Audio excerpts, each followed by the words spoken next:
Let the Euro drama begin. On Monday, 6 singers, including 5 finalists and Agoné, will compete in the final, or the Eurovision Gala. The Eurovision Gala of Operación Triunfo. They will sing 9 songs. We have got to pick our favorites. Are you guys ready? ¡Vámonos! ¡Vámonos!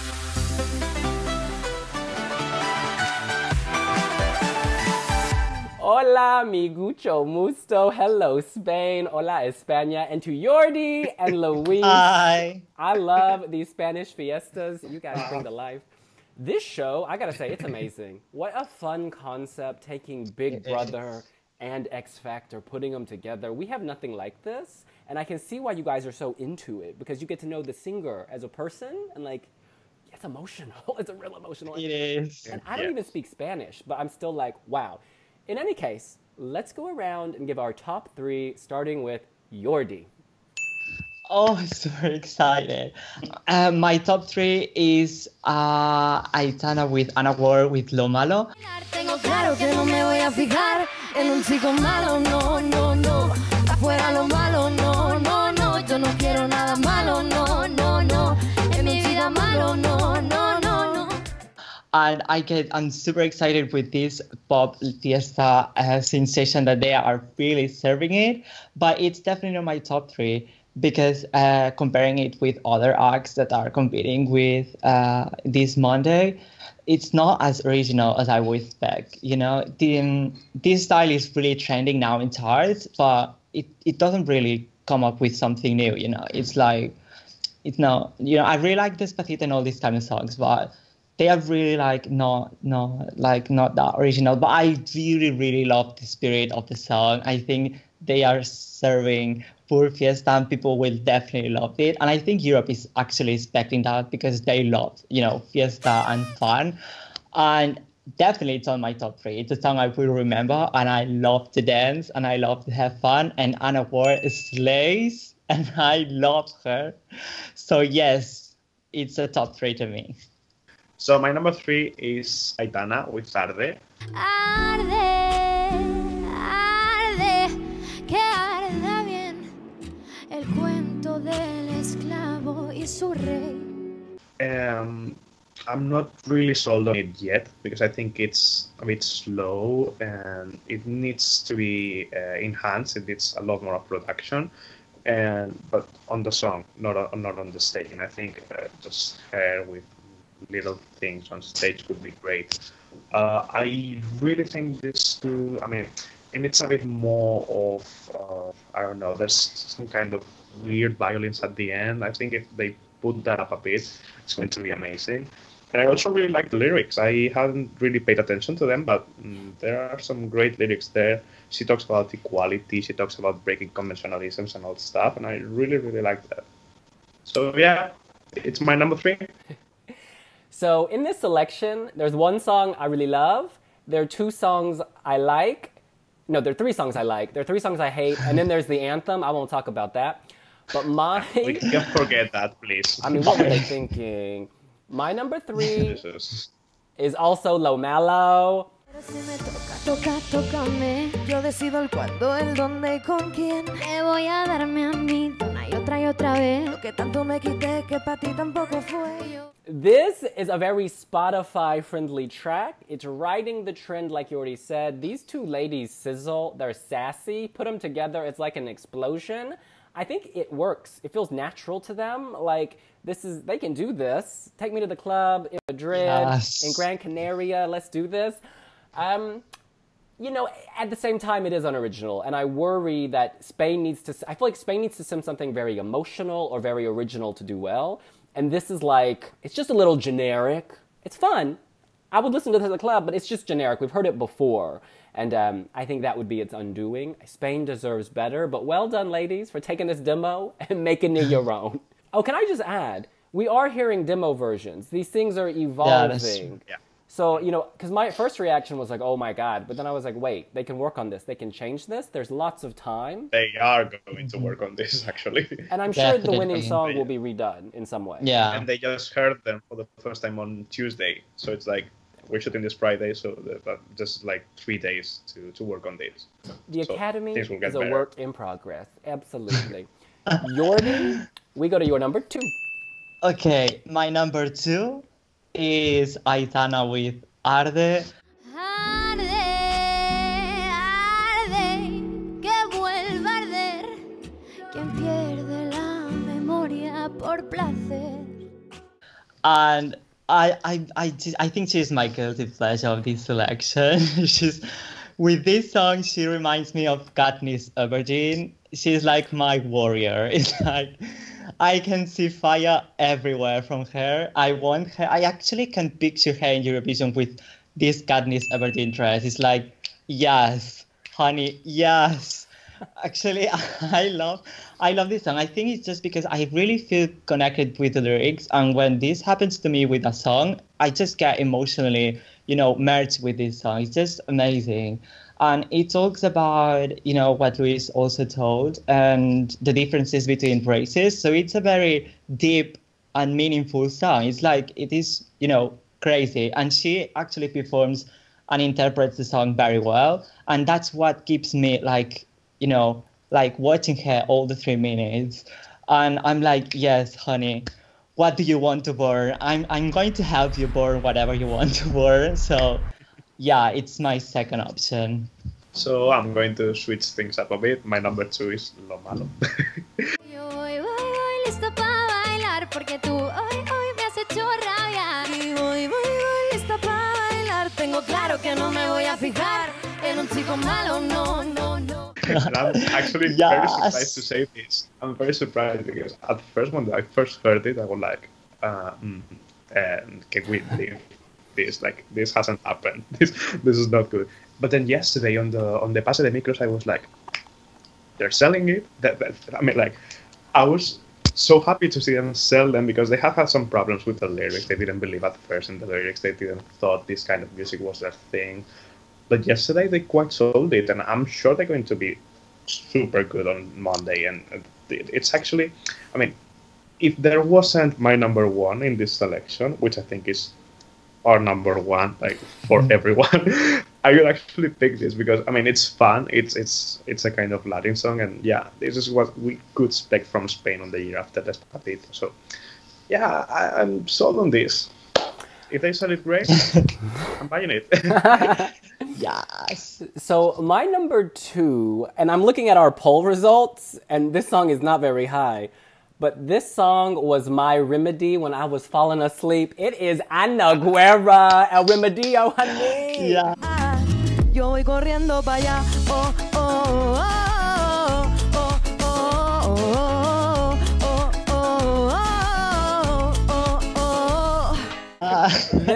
It's like a guilty pleasure. Because the song is not original. We've heard this before. Like when I go to the Spanish tapas restaurant down the street, they play this to make me feel like I'm in Spain, but I know I'm not in Spain.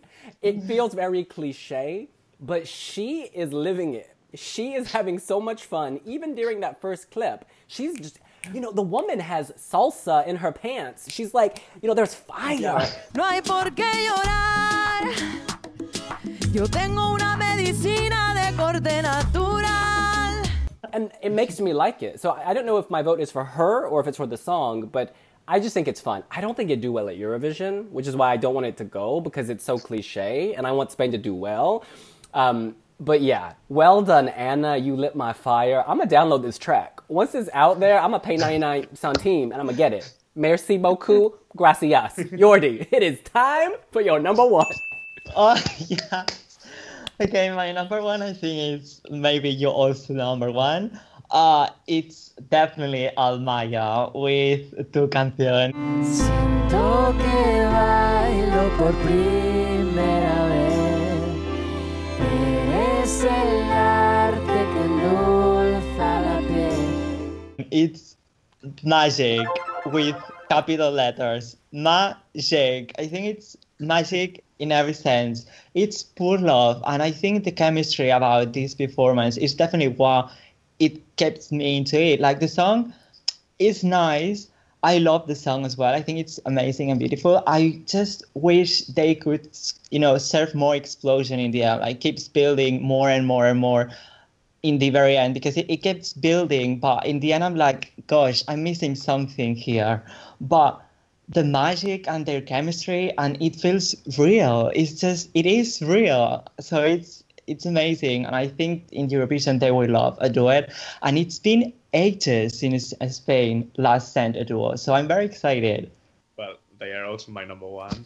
De mi mente viajera que sigue a tus pies. Siento que bailo por primera vez junto a ti. I mean, I'm normally a kind of potato when listening to the songs for the first, in the sense that I don't really get like any emotion. But yesterday, when I saw this on the rehearsal, I was like, oh, I love them. It's so good. They do it so well. And I'm like, you have to send what they did yesterday to Lisbon. Like, put it there on the stage, and it's done. I don't know. It's just so good. And it's all down to them. The song is good. I mean, it's not like the best song ever, but it's them seeing what they do on stage, knowing their story. I mean, I'm aware that people outside in Europe don't know their story, and they just see a couple doing a cute song on the day of Eurovision.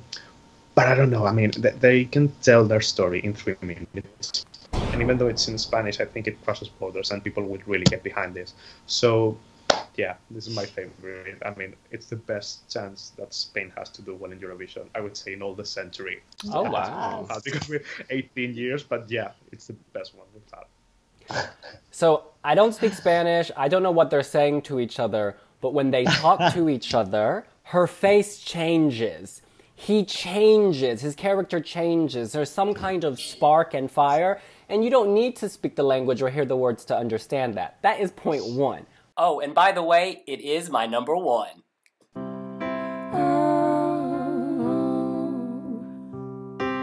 Sé que en ti puedo encontrar esa voz que me abriga si el tiempo va mal. Point two. The other acts, they've been assigned a song, and then they sing it. Whereas this feels like it was written for them. It feels like real, like it fits them. And I don't know if the composer was like, I need to do something because they're the hot item. Let's make this happen. But it feels like miles above everything else in terms of composition and fit. And I'd also say they can sing it. Like, they can nail this song by May. I think she's already there. I think sometimes, I heard a little wobble. But like, by May, this will be ready to go. Like, there's no question. They will revamp, tweak, and hopefully give what you already mentioned, the kind of wow moment. Because I was waiting for that Pastora Soler moment where everybody came out from the background and was like, "Can it take on me, go?" I didn't get that. And I know this is a different type of song, but that wow towards the end. Because everything is there. They have the atmosphere. They look great together. They feel like they like the song. Some of these acts don't like their song. I'm sorry. If I had to sing Maggio, I would be angry. Like, you can tell. So it's just, I wish them the best. Spain could do really well with what is ultimately a sweet, honest, tender, and simple song. Simple is not bad. Hello, Salvador Sobral. I'm feeling very positive. Yeah. Me too. Now, should we go around and just give our final thoughts? Anything else you want to say about them or anyone else? Jordi. Well, I'm very happy with the Spanish selection this year, and maybe it's because my expectations are always low when it comes to Spain. But I have to say that this year we can say that the songs are nicer than other years. I would say that I'm really curious what Agone would have gained. It's like what Agone would have gained. Like his song would have been. I'm very, Is one of y'all at a circus? I hear a circus. What's that? What? There's like a phone. Oh, a noise. Yeah, I think it's a phone. Sorry. I was... It's a fiesta in Jordi's house. And I think Manu Gish, also in the academy, told that thanks to Salvador, the music has come again. And maybe it's right. Maybe Salvador Sobral did some changes in Spain, and let's hope it's for the best. Yeah, I'm also curious about what Awane could have had, but I'm happy that Anna was in the final because Anna. Yeah, was me one of too. one of my Anna favorites. won. And yeah, I got behind her until now, where I'm getting behind Amaya, but yeah, and I think that the thing with Spain this year is that the worst song of this pack would have won the national final last year. That's something very good.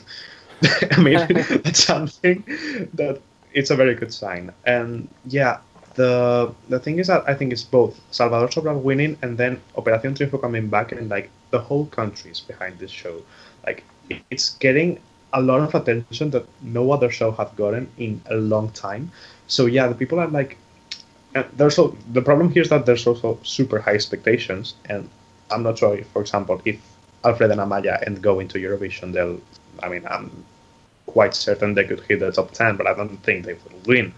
So maybe that could possibly also make the people a bit disappointed. But I think, yeah, what I mean is that there's an illusion here this year, and that, yeah, I think this is good for Eurovision because the figures, the ratings were going low. So yeah, it's like a rebirth for Eurovision in Spain, and it's going to be fantastic. Yay! Yeah. So I just have 2 points. My first is that I really like Miriam and her song. Like, I almost put this in my top 3. I don't know if she was sick when she sang this, but something. Apparently she is sick. Yeah. Okay, because she told this earlier today. She says she was a bit like tired or something. Because I could hear such potential. I think she looks great. She seems like a very strong woman, a strong singer. And then just at moments, she sounded like her throat hurt. So I'm glad to hear that she was ill because she's a good performer. This is one of the few where I was like, ooh, because I was taking a shower when I was listening. And I stopped. I was like, damn. In any case, the second point is that Spain should be very proud of this selection, regardless of the result at Eurovision. Because like Louis said, you got Spain talking, but you got the world talking. Because I go on my Twitter feed and I see all these non-Spanish people talking about, hashtag OT 27, 28, 29, 30, 40, whatever number it is. And it's always the number one global trending, topic. It's a big deal. Like, few national selections generate this buzz. Like, you're rivaling Melody Festival, I guess, in terms of, like, domestic buzz. Yeah. This is crazy. This is crazy. It is. I hope they keep the show, like, forever. And I would love if the UK did a version of this. Oh, my God. This is just so good. I love this. So I'm going to stop talking. Because in the past, Spain's national finals, so-so. This has hype. The hype Lame. is real. That's a word. Not good. But this year the hype is real, so I say well done. Yes, RTV. In any case, that is what we think. What do you think? What are your top 3 in OT's Eurovision Gala? Who do you think would do the best at Eurovision? Do you think that they just want to send out Maya so they give everybody else a bad song? Let us know here on wiwibloggs. Make sure you subscribe to our channel.